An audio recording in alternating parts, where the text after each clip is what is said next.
at the Moon Eyes Christmas Party, Irwindale Speedway. If it's cool and you're looking for inspiration, this is the place to go.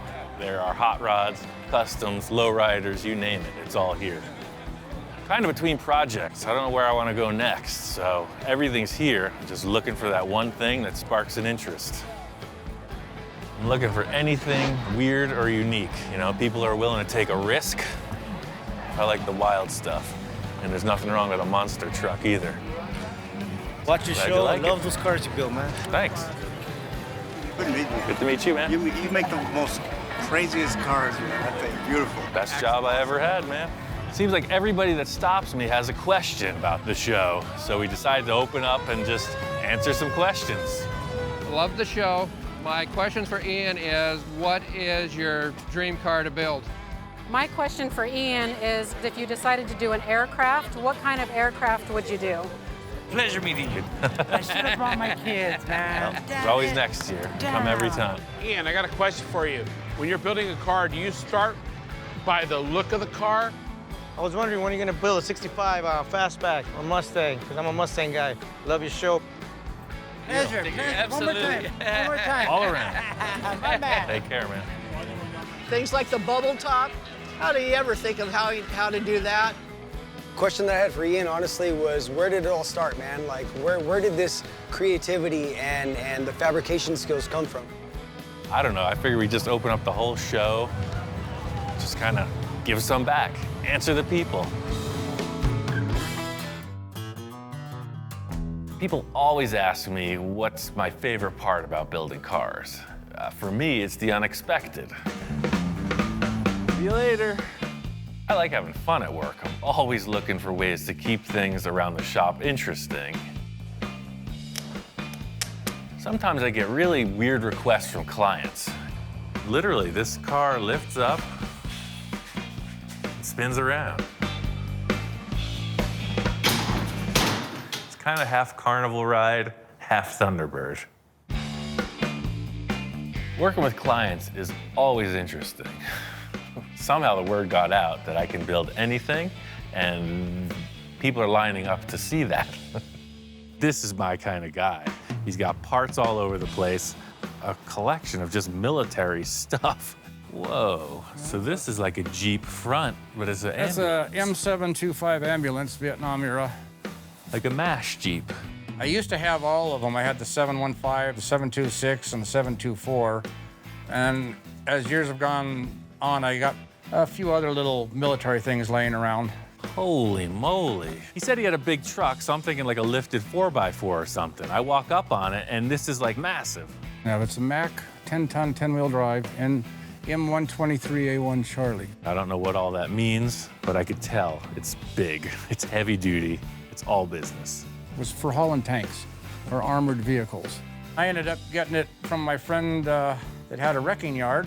Cost me a searchlight off of a World War II destroyer that I had. So, I mean, what's the end game? What's your ultimate plan for this fine The end machine? game, I'm going to use it as a fully self-contained all-terrain motorhome when I want to go camping and or four-wheeling. Anywhere. And pretty much anywhere if it'll fit. I see. Every day is a new adventure. I never know what's coming through the door. You know the saying, necessity is the mother of invention? That was definitely the case with my electric dune buggy trick. I got two batteries in the passenger seat, a 6-volt and a 12-volt. What it's gonna do is give me the opportunity to choose a low gear and a high gear. I'm not that familiar with electricity. I am literally stabbing the terminal with a big old cable manually. Right-hand drive, ching. So we got a low gear, right? 6 volts. Then quick to 12. And we're off. You know, I really wasn't that nervous. I'm ready to go out at any time, you know. This dune buggy would be a great way to pass. I spent a lot of time indoors in the shop, so sometimes nature and myself don't see eye to eye. Oh shit, there's wasps all over the place. I disturbed somebody's home. They've been in residence a long time. As he's passing the fender down, he disturbs the hornet's nest that's underneath the second fender. Did he get stung, did you? Ian's a big guy, but he moved pretty darn quick up to that land sea container. My cat-like reflexes allowed me to avoid utter failure. I totally got shocked, you know? You're just moving along, doing your thing, and then, like, you know, total adrenaline rush. Here they come. Wow! Somehow I ended up on top of the shipping container with a broom in my hand, just reaction. With every project, you are looking forward to the first time you start it up, you know? Get that thing going and you're cruising the boulevard. Sometimes it doesn't always work out that way. Whoa, whoa, whoa! Holy shit. What do you got? Nothing. You got any rags or anything? And all of a sudden, it's like, this whole thing just starts up in flames, you know? I've lit stuff on fire plenty of times. I'll grab a rag, you know, casually walk around the shop. I turn my head and it's a blazing inferno. This thing's been dumping fuel the whole time it's been running. I whip my shirt off, I'm trying to snuff it. No dice, this thing is hot. I guess you don't have a fire extinguisher, huh? I got 3 fire extinguishers right on the wall, and I'm like, I don't want to mess up his bike. I know what these things do, so I'm just hoping it'll go out. And that sucker is flaming. It's 7 feet tall. I gotta use the extinguisher. I puffed it lightly, you know, just a little pop, went right out. Sure thing. In the end, we didn't melt anything really. Some of the insulation on the wires got charred up. It's not the end of the world. I'm just glad you remembered you had a fire extinguisher. I was looking around all over the place. No, I knew where they were, but I'm just like, I don't want to make a mess. It's only Kai's motorcycle. I don't want to dirty the floor. Thanks a lot. One of the most fulfilling things in all of these projects is that I'm kind of reliving childhood dreams. That way. It's like the magic carpet ride. I've been waiting my whole life for this. It's been said to me, if your 10-year-old self could see you now, would you think you're cool? The answer is yes. It's working. It's working. Even at 47, I'm still 10 years old deep inside. A lot of people forget that.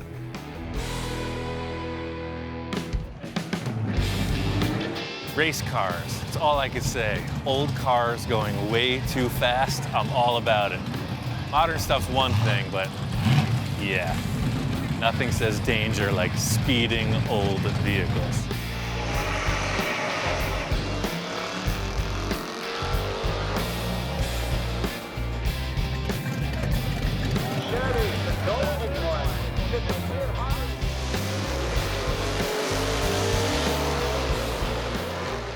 My question for Ian is, where do you get your inspiration from? How do you still stick with using all the old school tools instead of working with modern day fabricating tools?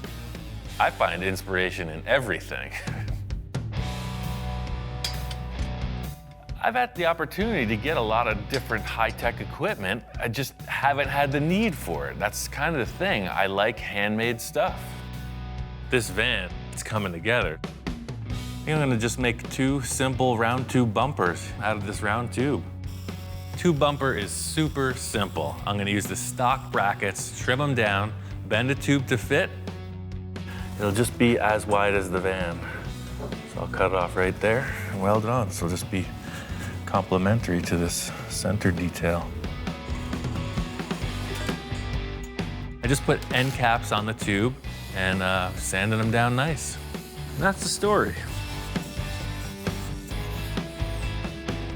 The whole concept with these bumpers is not like off-road Thrasher tube bumpers. These are just little details that make it look like it's a finished piece. It's pretty simple, right? That took me about 1 hour. See, the whole thing here was like you had this big, bulky, squared-off bumper. Now you're just showing off the shape of the body. And that's pretty cool. My whole life is just looking for stuff to manipulate into these, you know, crafts projects I do. All the interior upholstery panels are going to Jack, but the headliner is not. This is gonna be the headliner, a 6-foot reed fence with natural finish. My plan here is to take this fence and stick it on the roof. and make a nice headliner out of it. In the middle of it, if I start to think that it's kind of weird to use this, I know I'm on the right path. It's like Tiki Island in here. This is oversized, so I'm just gonna kind of creep it forward and trim as I go. Once I got the thing really stapled up to the windshield, I could tell it's gonna work. Okay, now I just trim the shrubbery. A little yard work, get the rest of the headliner in.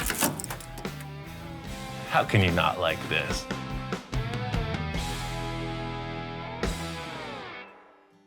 Using simple tools and simple materials, it really leaves the slate wide open. You know, working up at my friend Bill's on this truck project, his place is like junkyard heaven. He's got stuff all over. So in performing the tasks I needed to on his vehicle, you know, the sky was the limit. I've done a lot of body swaps. This is nothing new to me. The only thing is that it's bigger. I'm gonna widen these fenders 3 inches on each side. Bill's got a cool old license plate he wants to use, and I got an idea on how to incorporate a special frame into the front bumper. I guess the challenge is to find a piece that is strong enough to support the weight of the whole nose of the truck. Huh.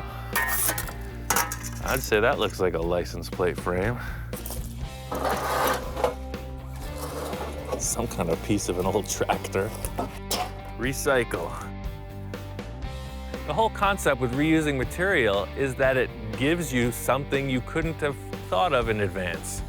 That's my trip, man. That's what I like to do. Find something and make it work. This is gonna be a recessed shape for the license plate to hang out in. The bumper is convex, it's curved on the front. The lip is about the same as this, about 2 inches, but then it curls forward. So I just left a lot of extra material out here so I can just put each side of the bumper welded in here and it'll be real strong. We took his truck all the way. It's one of my favorite projects ever. Every time I see that truck, I like it more and more.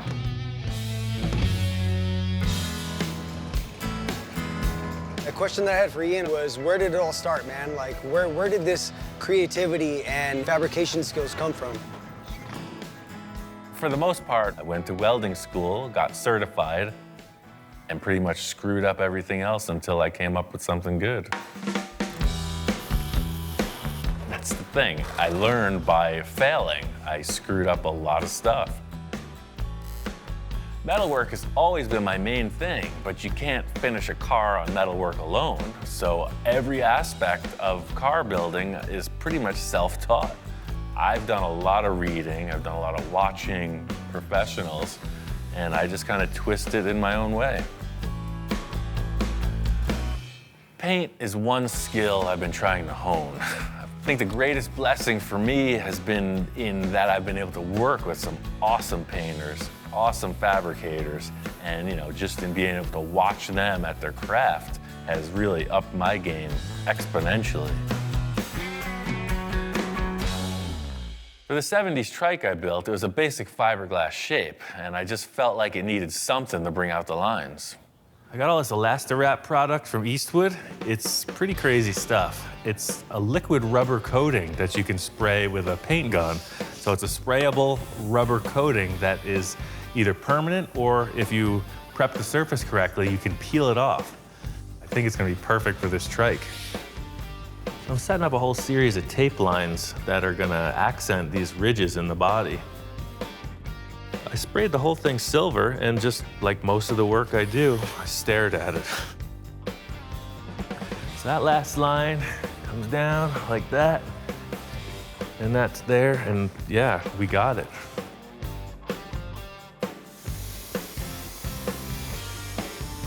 All right, it's the moment of truth. Oh, look at that. Quality control. Here he is. What do you think, man? I'm pretty happy with this. I think if I clear coat the whole thing with this really fine metal flake, it's just gonna give a little pop in the sunlight.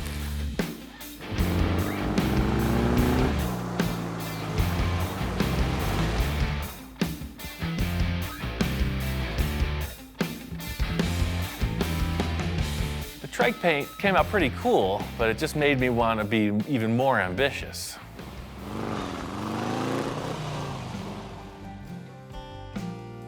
I built the cartoon hot rod for my friend Mark. It was based on Johnny Jalopi's drawing, and I knew that I was gonna have to up my paint game to really get the look of those graphics. In an effort to stay true to the drawing, I had a guy who does stickers scan this into his machine and cut them out on his vinyl sticker cutter thinger. The whole thing with this project is proportion. If I just stuck a generic number 5 on the side, it wouldn't look like the drawing. So just like the rest of it, I'm gonna try to tailor this graphic on the door so that it fits the proportion of the vehicle, and I think that's just gonna nail it. I'm gonna use this template and make a stencil to paint the graphic on the car. It's basically a 3-color design, so I need to mask it off for that. This is the first time I met Johnny Jalopy. You know, he drew the cartoon hot rod, and right away we hit it off. I could never imagine anybody taking a drawing of mine and building it in real life. Of course, it's a dream. I sent Johnny a message, told him, hey, we're gonna build this thing. What do you think? And at that moment, I was like, really? Are you kidding me? Cheesy to say a dream come true kind of thing, but you know, it is. I'm glad that Johnny's on board. Super excited. It makes me really want to do this thing right and get all the details in order.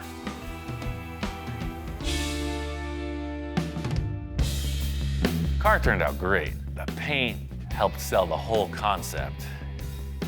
Aha. Hey, man. Hey, what's going on? Holy cow. What do you think about that? Kidding. Johnny and I collaborated again. This time was on a personal project for me as the space junkie. With this project, I really wanted to push the limits, come up with a really unique paint scheme. I'm a little nervous, way excited, because you know, we'll peel and pack just to see if the graphic worked. And the more that got peeled back, the more excited I got. You know, like it's gonna work. Once I got the brown paint on, we pulled off the tape. It's looking good, but it's still kind of unknown until we get the second color in place. The whole design gets taped over yet again for another color. This part becomes super critical, that we really are meticulous in making sure that the turns are good and the lines are crisp, because this is gonna be the graphic. The next color was this cream tone, and that has the silver flake in it. We put that on, and you can really see the effect of the metal flake. Pulling off the last set of tape, you really see the contrast, and that's it. It's sparkly. It's like Las Vegas. So we laid graphics down, we got this cool chassis, and now it's the excitement of knowing that Ian always takes it to the next level. And what is that next level gonna be?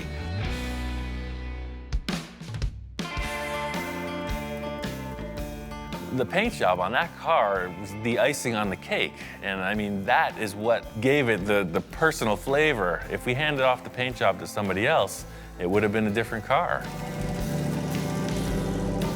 Developing skills aside from metalwork really allows me to personalize every aspect of the build. In everything I've done, it's never looked the way I conceived from the start, and that's what I really like.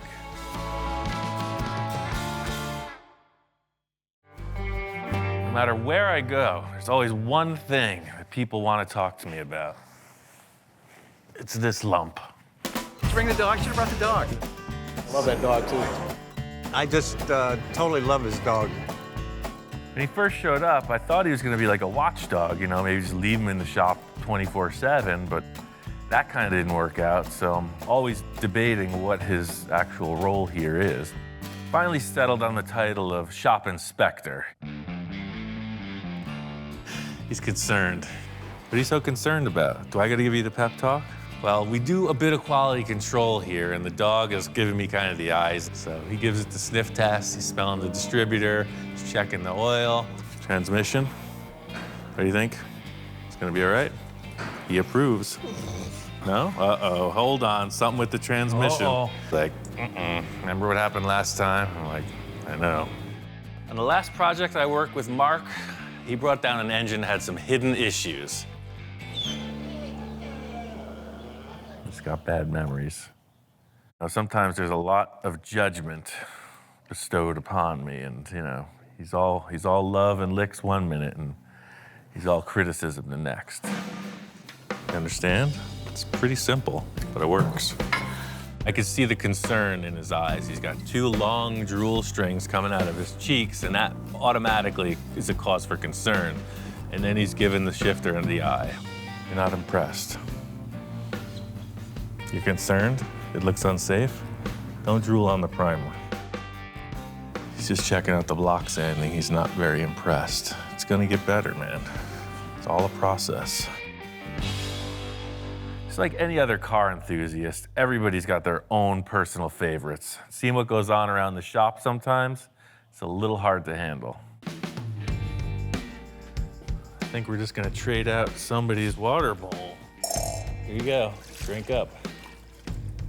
Look at that. Now that is a shape. Stainless steel.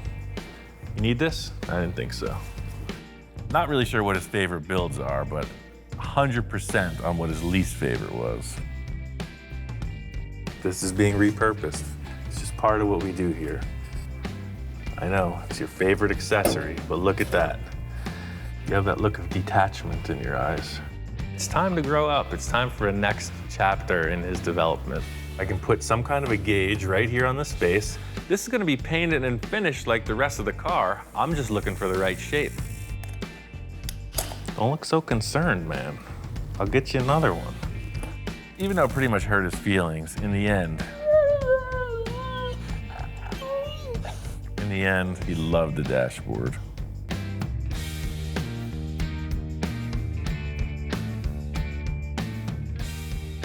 He's not really one for interviews.